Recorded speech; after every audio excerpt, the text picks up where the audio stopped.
You know how many people watch an advert in a Metaverse bar? 4. It's like 4.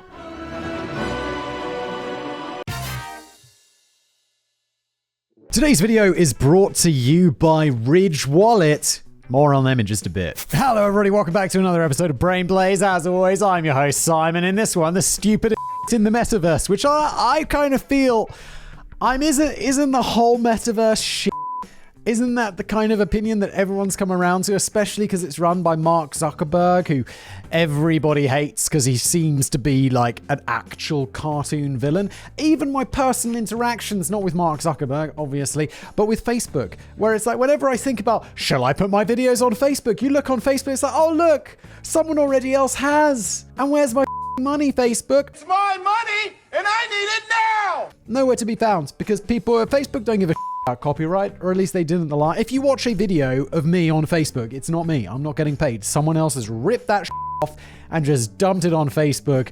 Like, I mean, there are a few videos from back when I tried, but mostly it's just people ripping my off. There's a guy called, what's his name? Who are you? I don't want to say it just in case I'm getting it wrong, but there's a guy and he does like these weird motivational videos, and one of them is just like, it's just straight up rip off. He's taken like my 10-minute video, chopped it down to like a minute, like of some biographics person.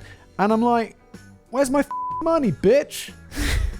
And he can't do dick because it's Facebook. On YouTube, you can issue a strike and it becomes a big hassle and it's great. On Facebook, they're just like, hey creator, hey creator, hey creator, you. Anyway, what happens here, Danny has written me a script. I'm going to read it. I'm going to add my own thoughts. As you have seen already, afterwards, Sam, our wonderful video editor, is going to edit the video. What? Let's go. Okay, let's go. Your strong opinions on the Metaverse might well be influenced by just how many billions of dollars you have invested in the concept. Mark Zuckerberg is like, it's the best thing ever.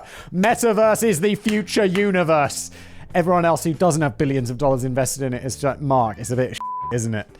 It's just a bit According to the likes of Mark Zuckerberg, thank you, Danny, the Metaverse is the next stage of human culture. It's the internet transformed into an immersive digital world, an embodied and more meaningful internet where we're inside the experience, not just looking at it. Sounds like Mark Zuckerberg has been using his fleshlight a bit, allegedly, a bit too much. He wants to be inside the internet.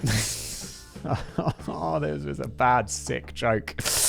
But according to the angry bloke down the pub, we're getting dragged into a world that nobody even asked for. It's just an excuse for innovative corporations to cook up a whole new shopping arena in which we spend loads more money on things we don't need and things that often physically don't exist. Yeah, it's like people who are invested in NFTs, right? You know, non-fungible tokens.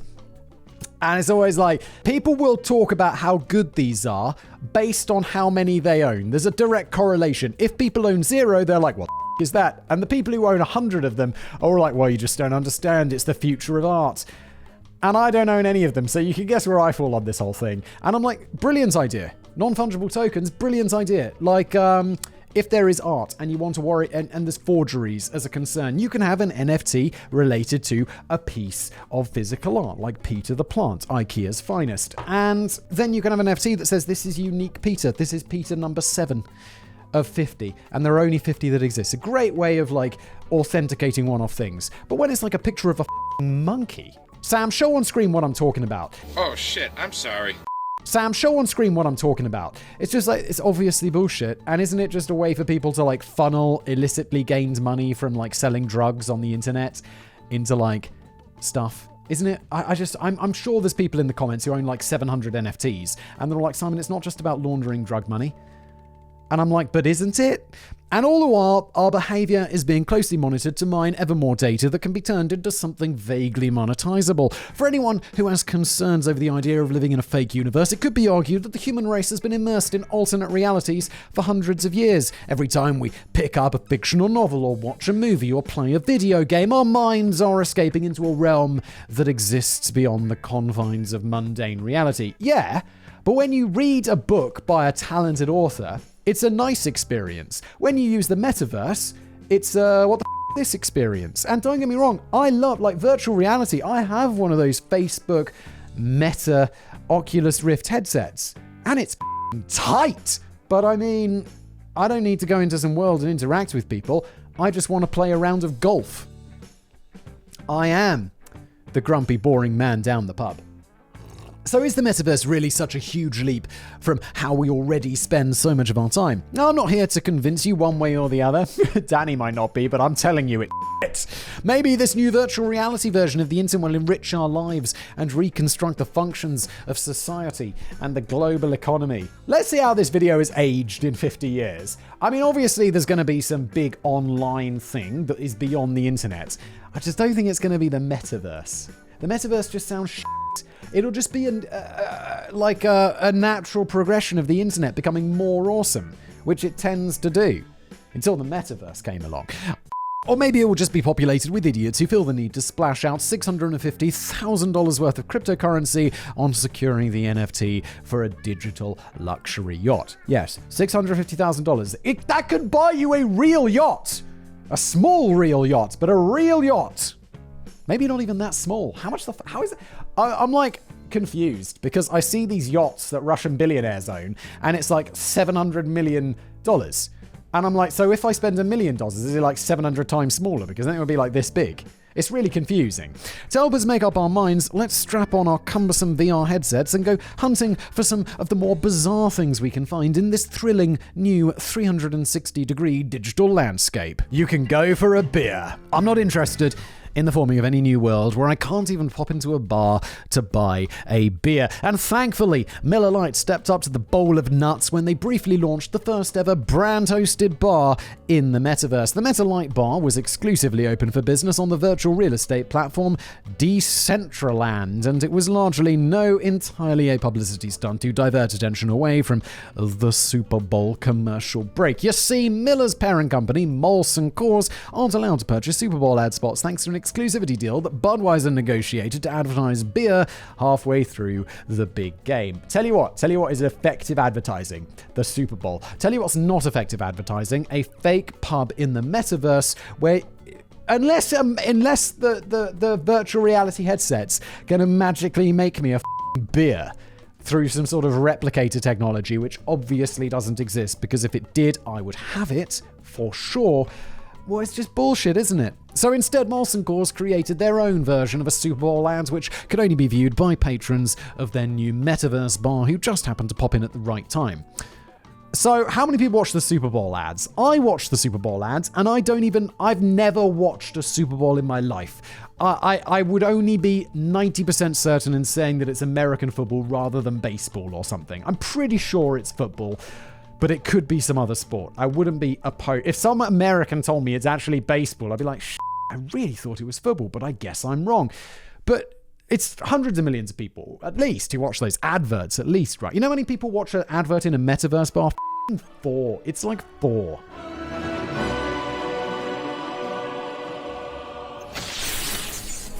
The virtual bar was designed to look like a classic tab, and there were all kinds of stuff you could do whilst you were mingling with the virtual crowd of avatars. Really, it was a crowd. A crowd actually came to this. Were they just all NPCs? Because no way actually people came to this bullshit. You could chat to fellow customers, play a game of darts or billiards, put up some banging tunes on the vintage jukebox, take selfies in the photo booth, and even visit the toilet, although I noticed a distinct lack of privacy in that department. Naturally, well, good news, your virtual reality world character doesn't have a dick. They don't even have a body. I'm playing golf and all I see is the golf club. I'd kind of like to see a body. In a way, if it was mine. I would feel a bit weird to have some random bloke's body attached to me. Ha!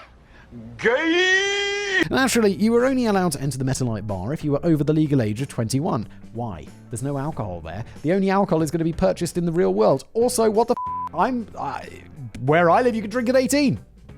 Come on, America. In the virtual bar, people should be able to drink underage. It could be the only good thing about the virtual bar. But I'm not entirely sure why, as there's one thing you can't do in a metaverse bar. You can't order a bloody drink. Well, I mean, your avatar can pretend to help itself to a drink from the strangely unstaffed bar and gulp it down all in one go, but this sadly isn't going to magically plant a real beer into your real hands. Nobody thought that it would. I'm going to have to take a pass on a bar that can't even serve me alcohol. But on the positive side, a Metaverse bar is surely designed to evolve into a thriving hotspot for real-life recovering alcoholics, party poopers, and nominated drivers. You know where people who've not, if you're teetotal and you don't drink alcohol anymore, you know where you don't go? Bars. You're just like, why would I go to a bar if I can't drink? Your friends, especially if you've given up because you had a problem, it's going to be like, uh-oh. It'd be like being addicted to heroin and just hanging around with heroin dealers. No one would do that. It's insane. Joke's on you. I'm into that shit. So today's video is brought to you by Ridge Wallet, who are revolutionizing the wallet game. You might not think the wallet game is something that can be revolutionized, but let me tell you a story. Giant fat leather wallets that seem to be equally full with receipts and money, 17 cards that you don't use, including like an expired Costco membership. I don't know what you've got in there, but look, whatever you have in there, it's going to be better with a Ridge Wallet. It can hold up to 12 cards, which feels a little bit excessive. I think I have like 5 cards, and this includes like bank cards, ID, driver's license, all of that stuff that goes in there, and it just keeps it very nice, tightly packed in there. And on the back, you've got a little strap so you can keep some cash in there. It's got these little rubber feet on the inside to keep it all nicely secured in place. This is the titanium one, which I think is a nice simple black. There's also this burnt titanium one. There are 30 designs overall, so you can really find one that suits you. Like I say, little pocket on the back there for cash. And also, everybody, Father's Day is coming up. And I imagine if there's one person in your life who does have that giant old fat leather wallet that's filled with receipts, it would be your dad. So look, Father's Day is coming up. This makes a brilliant gift. And you can get this brilliant gift by going to ridge.com/blaze and you'll get 15% off. So yeah, great Father's Day gift, ridge.com/blaze, 15% off. Great Father's Day gift. I think I just said that. Or, just a gift for yourself, because you deserve it too. And now back to today's video. You can do a bit of shopping. Social media recently went into a bit of a frenzy over a video which appeared to depict Walmart's vision for the future of shopping. And as you might expect, it involved a 3D digital rendering of a traditional supermarket in which the customer wanders up and down the virtual shopping aisles while picking up and examining the virtual bananas. It was actually an odd idea. The video was produced 5 years earlier, and Walmart has since stated that it doesn't reflect their current plans for the future, because I guess they're not totally insane. But as the big shopping brands begin to look at ways in which they can exploit the new metaverse and exploit some money out of your fucking wallet, consumer, I'd bet my last packet of milk chocolate hobnobs. Oh, hobnobs, amazingly delicious British biscuit if you don't know.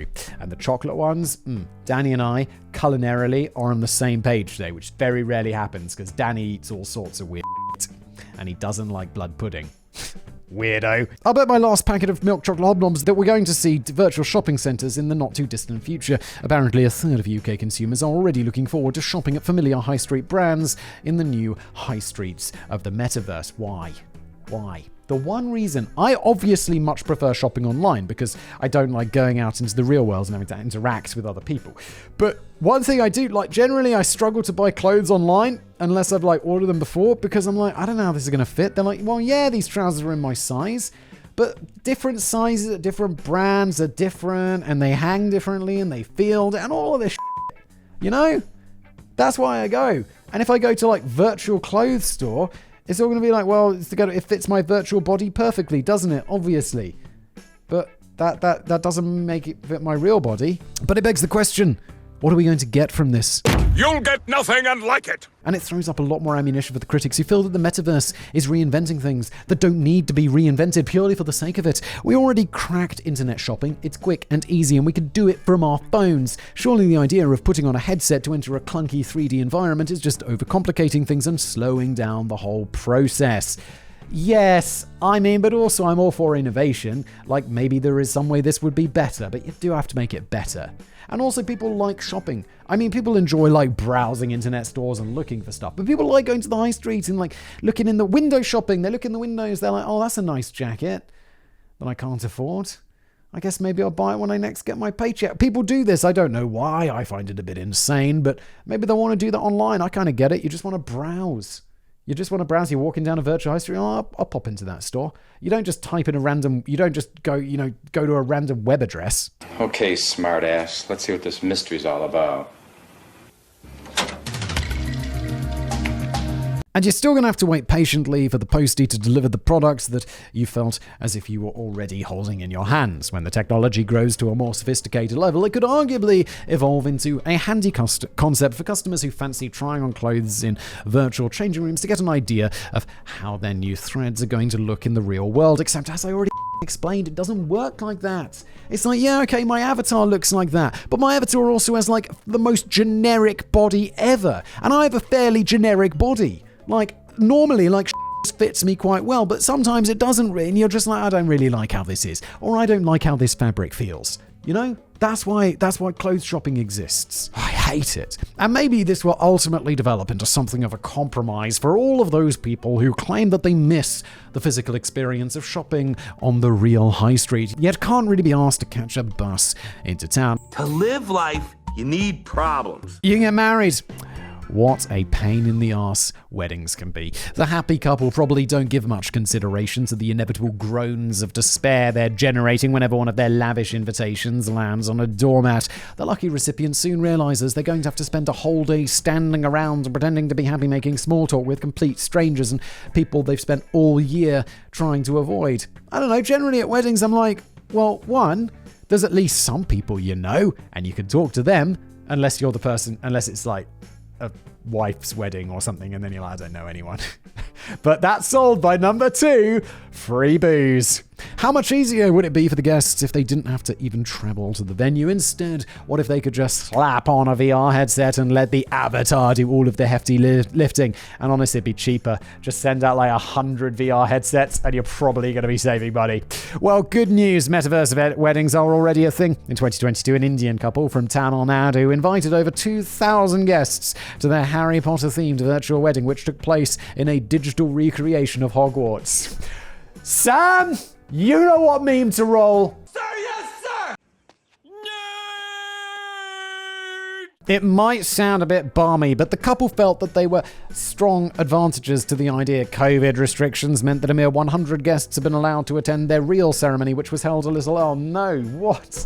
You've done it wrong. The point of the virtual wedding is you don't have to pay for a real wedding. And here you are doing both. Idiots. The bride's father hadn't been able to attend that version on account of him being dead. But no, I know where this is going. Please don't tell me you Kanye. What was it Kanye did? Didn't he make like a virtual version of Kim Kardashian's dad who had died? No, wait, isn't Kim Kardashian's dad that famous? Isn't he Is he still... Look, there was some story like this. Was it even Kanye? It was someone who's crazy like Kanye doing something really strange. And I think then that version was all like, and you did such a great job choosing Kanye as husband. Like, holy Kanye, could you leave your ego out of something for like 30 seconds? Apparently not. So I get the feeling they're going to create his dead... The dead... What the is this? This is so weird. But the groom had arranged a slightly creeping wedding gift in the form of an avatar of the dead father of the bride who joined in with the celebrations. What's wrong with people? That one might be considered a replication of the real event, but the Florida couple Dave and Tracy Gagnon took this concept a little further by holding a metaverse wedding which mirrored the real event, taking place simultaneously in New Hampshire. Tracy appeared to be thrilled to bits with the custom avatars that had been created for them by the Verbala company. She later revealed, I had somebody say that I looked like Dolly Parton and a bunch of people say that Dave looks like Jeff Bezos. So those are two pretty good compliments. Really? Well, I suppose it could have been worse. They could have looked like Kate Hopkins and Mark Zuckerberg. The footage from these metaverse weddings depicts an odd hybrid of awkwardness and cheese. The Indian couple's wedding just appears to be lots of clumsy avatars bumping into each other and occasionally breaking into a random sprint, whilst the Florida couple's wedding climaxes with the couple performing cringeworthy out-of-sync backflips after they are proclaimed husband and wife. And you can't help feeling that the events were just publicity stunts for tech companies rather than real celebration of the union of two hearts. I feel like this could be done better or correctly. Like, people can't go to weddings. Like, you'll have people who want to go to your weddings who can't go, which is sad. What if you had, I think, a cool way to get people to go to the wedding would not be to create some weird metaverse, semi-virtual reality thing, but to just have someone with a 360 camera, just put that on top, like on a helmet or like that, and just live stream that to people with virtual reality headsets. So they'll sit down, they'll watch the wedding, then they'll go over and they'll sit at a dinner table and they'll like take part in... They can't take part in conversations, but you could like listen to other people having conversations. It'd be a bit weird because you're sitting at the table with the virtual reality guy, who I imagine is just like dressed in one of those suits, you know, that covers your whole body, and he's just got this weird thing, and you're like, oh, there are like 5 people who couldn't make it to the wedding listening on this camera right now. Shouldn't get too drunk, I guess. Chief, please look around the room. I need to get a calibration reading for your battlesuit's diagnostics. Good. Thank you, sir. Another particularly disastrous metaverse wedding took place recently in the virtual world of Decentraland, but the ceremony for Phoenix couple Ryan and Candice Hurley was plagued with various technical difficulties. Most notably, depending on which server a guest was plugged into, they may have witnessed poor Ryan getting jilted at the altar as the avatar of his bride appeared to get cold feet and failed to make an appearance. Guests on the other servers were able to see Candice join her groom, but a beautiful digital wedding dress had been accidentally replaced by a hoodie. This is so bad. Why do people do this? We're not ready for this level of technology yet. We've come too far, too fast. Of course, none of this is legally binding yet. However, there have already been moves to create a degree of authenticity within the confines of a metaverse-only wedding. The oral care brand Unilever is inviting customers to get married with their digital City Hall of Love. Wait, why would it be officiated by a corporation make it any more legitimate? This just sounds like Unilever, which is like, I feel like the generic company of generic companies that sells everything and takes your money. What? Just a cheap, nasty publicity stunt. After a new couple have taken their vows on the altar of the blockchain, they receive a wedding certificate in the form of a freshly minted NFT. Oh, God. I hate all of this stuff. Oh, God, kill me now. I realize I'm becoming such an old man because I love technology, but oh my God, some of this is such bullshit. It just is inarguably a bit shit. And I love VR. I told you I love playing golf. There's a table tennis game. There's a game called Gun Club where you're like, I love it all. But this is insanity. Maybe there are advantages to a metaverse wedding. A couple on a tight budget could still have an afternoon service at Lion Sound, South Africa, an evening reception at the Plaza Hotel in New York, and a honeymoon on Mars. That would be expensive in real life. But a big downside for reluctant guests is that if you're only being asked to slap on a VR headset, you're less likely to get away with not turning up on the grounds that you purposefully booked a holiday out of the country on that day. Perhaps the metaverse wedding's biggest legacy of all will be the death of polite declination. And speaking of deaths, I can't wait to see how metaverse funerals pan out. If nothing else, it'll make a refreshing change to see an avatar of the deceased just jiving along to their own walk-in music. No, it won't. It'll be creepy and no one will like it. You don't want to go. You don't want a weird virtual version of yourself at your own funeral. What the f***? You can pat the cows. Finally, I'm not sure if this is either bonkers, ingeniously productive, or deeply alarming, but even the cows are getting plugged into the metaverse. I have no idea where this is going. This just sounds insane. A cattle breeder and rancher in Turkey has begun experimenting with placing modified VR headsets onto his cows in a bid to get them to produce more milk. Izek Kochak explained to the media in January 2020 that his cattle are frequently hiding away in sheds during miserably brutal winters. Why isn't Turkey pretty nice? It's quite far south from me. I think isn't it that level where even winter's quite warm? His idea is to make them believe that they're grazing happily on lush green pastures and that their improvement in mood will boost milk production. Izek reportedly acquired the headsets from Moscow, where they'd originally been designed and tested, and I hope that Russian boffins knew what they were doing. I may have just mentioned lush green pastures, but cows are colorblind, and they can't even see the color green, so I'm not really sure what benefit they'll get from swapping a real world full of dull yellows and blues for a digital world full of equally dull yellows and blues. But Izet, who previously experimented with playing classical music to his cattle during winter months, insists that the experiments have proven to be a success and that his new breed of cyber cows now produce 5 more litres of milk every day. I have no idea if that's a lot or a little, but it sounds like a lot. He plans to invest in several more headsets from Moscow. However, critics have observed that this Turkish rancher is essentially just playing out the plot of the Matrix films. His cattle are getting deceived into believing they're living a better life in the metaverse, or in this case, the Matrix, in order to produce more resources for their captors living in the real world. Yeah, this is the worst thing we do to animals. Others might argue that the cows are getting ruthlessly exploited. Jesus Christ, yeah, that's an argument made by the one and only PETA. PETA, that organization who give too many about animals. Well, I'll tell you what, Peter. Go fuck yourself. Regardless of whether they're being forced into wearing a headset or not, the metaverse might well be the next stage of human culture, but for some of us, the future looks so utterly bleak. But it's enough to make a full-grown avatar turn to digital booze. No. Digital booze is not real, and it doesn't do the same thing. This has been an episode of Brain Blaze. Thank you for watching. Thank you, Danny, for writing it. Thank you to me for, might I say, performing it with such pizzazz and joy. And Sam for editing. And I'll see you next time.